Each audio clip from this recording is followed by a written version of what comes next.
Alright, welcome back to another quick redstone tutorial. Today we're going to take on the cocoa bean farm. And spoiler alert, they're super easy to set up. As you can see, there's not much behind us. There's not even vertical redstone in this. So we're just going to jump right in and get it built.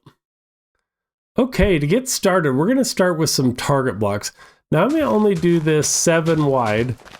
But you can actually go as wide or as long as you want. But we're going to start there. Next, we're going to put a piston on top of each of those. We're going to get out some redstone, run it along here. Take an observer facing away from the pistons. And that is the basics for the bottom part.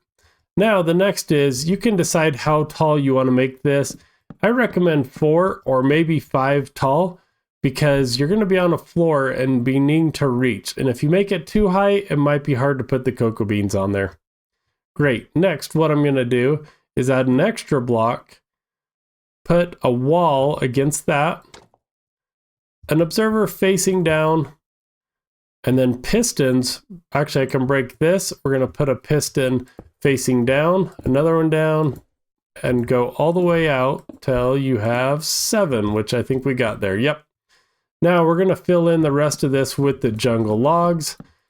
This is where we're going to be growing our cocoa beans. So I'm going to get all the levels on there. And this is the basics of that, with the exception, I got to remember that we're going to put redstone dust all the way along here. Now, the reason we have the wall in here is that when these get pushed up, it's going to change the state of the wall, because the wall is going to connect to this log, and that's going to send a signal through there. So this is pretty cool because you don't need any vertical redstone. And so now what I like to do, you can do this a lot of different ways. A trap door, anything that's going to trigger this observer. Once you push that, you'll see it did that already. So what's cool about using a note block is you don't get kind of the double firing, where if you used like a trap door and it opened and closed, it would do it twice. But this way you can just click on the block. It's going to move those up and down, and you can see how easy it was to build that. Now with this contraption, all you need to do is extend this out that way as far as you want. You can do it the other way. You could even put 2 so that maybe one was over here looking at that, and you could put another wall this way. And that is how easy and quick these farms are. So now you're just going to go in, you're going to plant your crops on here however you want. Decide if you want a floor. You can put whatever floor you want in on here. Now, if you want it to look nice and flush like this thing might be too far in the ground. So if you want to do that, you can actually take this note block, move it up 1, take this observer, push that up, and this way you can create a floor that's going to be a little more integrated. So it's just in the floor, you click it, it does its thing, and you can style this however you want.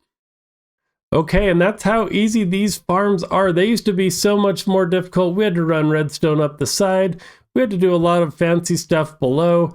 But as you can see, it doesn't take us very long to get a cocoa bean farm in, and we can make it as big as we want and just have to click that one note block to harvest it all.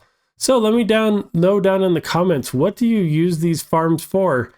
What I've got coming up is going to be dyeing all sorts of blocks brown. So watch for that in some of my Let's Play series. And until next time, we'll talk to you soon.